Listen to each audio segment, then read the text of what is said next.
Welcome back to the Pastor's Q&A. I'm Pastor Ryan, this is Pastor Jeremy, and we are here to answer your questions. So this question comes to us now. It says this: when God first made Adam in the garden, before he made Eve, was Adam some sort of dual-sexed or multi-sexed being, and then God took Eve out and separated out the sexes? So, Jeremy, where does this come from, and how do we approach this question? Good. This question flows out of quandaries about what God is saying in Genesis 5, which says this, 1 verse 1 and 2. This is the book of the generations of Adam. When God created man, he made him in the likeness of God. Male and female, he created them. And he blessed them and named them man when they were created. And so sometimes this has been read to suggest that Adam was created male and female. Right. And then later the female portion was taken out and that became Eve. And we know, what does that say?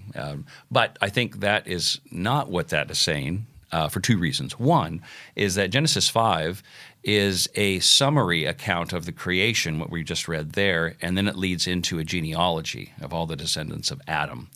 And, because this is after the fall, this is after creation. And so it's not explaining some sort of mysterious oddity.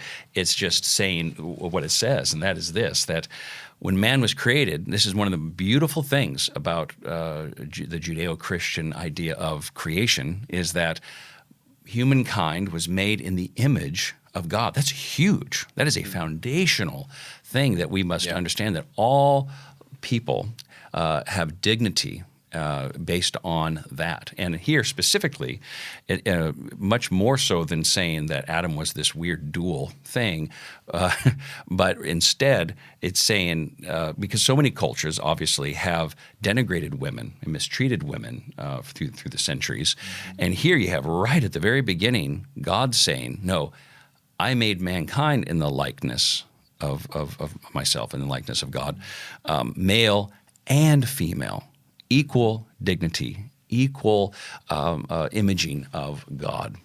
And so that's why I think it's not suggesting that. But also, if you look at 1 Corinthians 7, when Paul is saying, hey, listen, it'd be better if you're single, because when you're married, you're devoted to one another, and when you're single, you're not distracted by all that, and you can just honor God and serve Him fully and completely.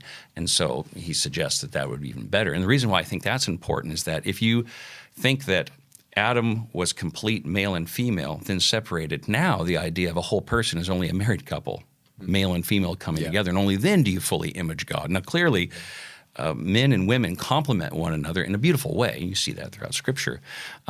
But to suggest that you are not complete unless you are married, or you're a guy with a gal, or gal with a guy, that is not what 1 Corinthians 7 clearly states. And I think that's more of an American or Western Christian mindset that, you grow up, you get married, you have 2.3 kids or whatever.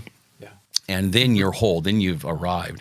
Well, Scripture doesn't agree with that. Culture suggests that. But I think if you're single and if you feel like I'm not whole unless I have a man, I'm not whole unless I have a girl, well, that's not what Scripture would say. He calls some to be married and some to be single.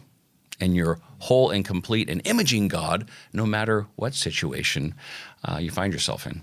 Yeah, that's true, and you see that in a couple of different places. I think in the creation account, both the equality of worth that God gives both to men and women, and also that unique way that either married couples or single people can image God. And so one way you see that in the creation account is when it says that the way God created women was, it says He put Adam into a deep sleep and then took out a rib from Adam's side and then used that to form woman instead of forming her out of the dust as a separate entity, as something disconnected, or taking a piece of Adam, more than a rib in this case, but taking part of who he was and then forming that into something that can only be complete if it's together. Like something that's lost. Yeah, exactly. And so that's not the idea. I think that or one thing I've heard is the reason why God took the rib out of Adam was it wasn't out of Adam's head to show sort of female dominance, nor was it out of Adam's foot to show male dominance. It was out of Adam's side to show equal dignity and worth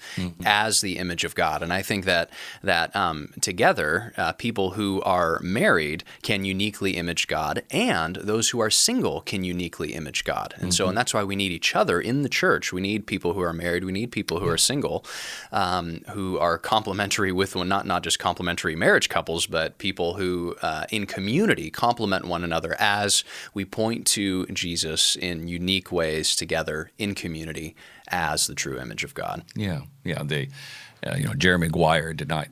He said, "You complete me," right, Yeah. in that movie, and that's cute, but it's not biblical. Yeah. The idea only Christ completes us, and that's where you find wholeness and significance and security and satisfaction.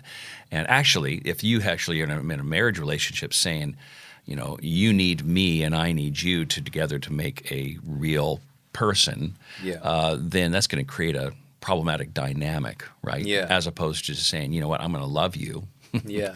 I don't need you to make me complete. I'm just going to love you. And that's the biblical idea of having a healthy relationship of any kind. I think that's true. And you even see that culturally, even the things like the phrase, my better half or my other half, that insinuates that I am half of a person without this other individual. Yeah. And again, it's cute because it's like, oh yeah, they're my better half. It's amazing. But no. Marriage is not two halves becoming a whole together. It's not the two little broken heart pieces that form the heart pendants. It's two wholes becoming a new whole, something that can uniquely image God. And so that's the biblical picture, and that's how we want to point to Christ. So, all right. Well, thank you for joining us, and you can submit your questions to us. You can find that info on our website, and we will see you next time.